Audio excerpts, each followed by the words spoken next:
पड़ेगा, वो भी स्कूल में। लेकिन साहब आप यहाँ कैसे? वो हम भी अपने बेटे का एडमिशन कराने आए थे। अच्छा, बाबा भी यहीं पढ़ेंगे? बहुत अच्छा हो गया साहब। अब मेरा बेटा आपके बेटे के साथ पढ़ेगा तो कितना कुछ सीखेगा वो। ये सब तो छोड़, पहले मुझे ये बता कि यहाँ तेरे बच्चे का एडमिशन कैसे हुआ? यहाँ की फीस तो बहुत ज्यादा है ना। साहब वो तो भलाओ प्रिंसिपल साहब का, उन्होंने मेरे बच्चे का रिपोर्ट कार्ड देखा और उनके पास एक रिजर्व सीट बची हुई थी, उन्होंने मेरे बच्चे को दे दी। कितना अच्छा हुआ ना साहब। हाँ ठीक है। सुनो, या तो इस स्कूल में उसका बेटा पढ़ेगा या मेरा बेटा। तुम ना कुछ भी करो, मुझे नहीं पता। चलो प्रिंसिपल से बात करते हैं चल के। सर, ये आपने स्कूल का क्या मजाक बनाया हुआ है? आप तो कहते हैं स्कूल सबसे अच्छा स्कूल है गुड़गांव का, और ये सैनिटरी स्कूल का ये क्लास बनाई है आपने स्कूल की? अरे सिंघानिया साहब क्या हो गया? आप एक काम कीजिए, आप पहले बैठिए फिर मुझे बताइए क्या हुआ। क्या हुआ? वो जो आदमी बाहर गया ना अभी, रमेश, वो ड्राइवर है मेरा। अच्छा, रमेश आपका ड्राइवर है? ये तो बहुत अच्छी बात है।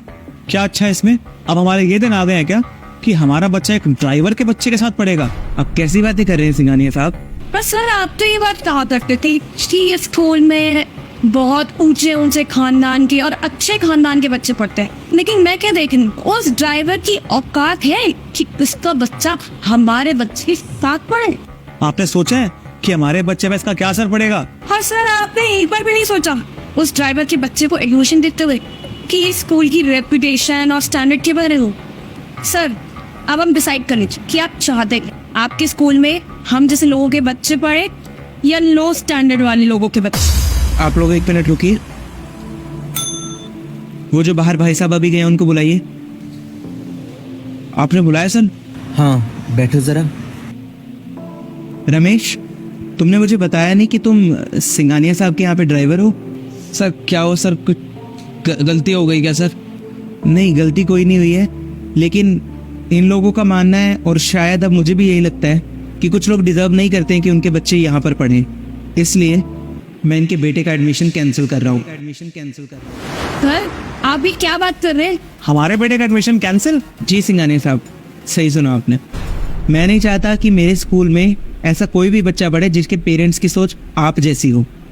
क्या कह रहे थे आप?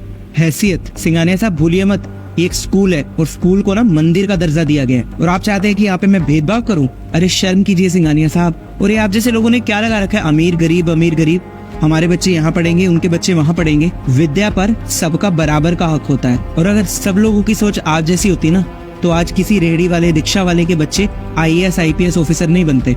और आप जैसे लोग तो चाहते ही हैं कि गरीब हमेशा गरीब ही रहे और अमीर और अमीर होता रहे। एक बात बताऊं आपको, हमारा देश हमेशा पिछड़ता रहा है भेदभाव की वजह से। पहले ये भेदभाव जाति के आधार पर हुआ करता था, और आजकल आप जैसे लोग ये भेदभाव अमीरी और गरीबी के आधार पर करते हैं। अगर आप जैसी सोच सबकी होती ना तो आज शायद मैं भी आपके सामने नहीं बैठा होता। जी, क्योंकि मैं भी एक गरीब खानदान से ही आया हूँ। मेरे पिताजी भी ऑटो चलाया करते थे। वो तो उनकी मेहनत थी कि उन्होंने मुझे अच्छे स्कूल में पढ़ाया लिखाया, और आज मैं इस काबिल बन पाया कि मैं एक स्कूल का प्रिंसिपल हूँ। अगर मेरे स्कूल के प्रिंसिपल भी आपकी तरह सोचते और मुझे एडमिशन नहीं देते तो शायद मैं भी आज ऑटो ही चला रहा होता। अरे नहीं सर, अगर ऐसी कोई बात है तो कोई बात नहीं, मैं अपने बच्चे को सरकारी स्कूल में पढ़ा लूंगा, आप बाबा को एडमिशन दे दीजिए। नहीं रमेश, तुम्हारा बेटा बहुत होनहार है और तुम्हारा बेटा इसी स्कूल में पढ़ेगा।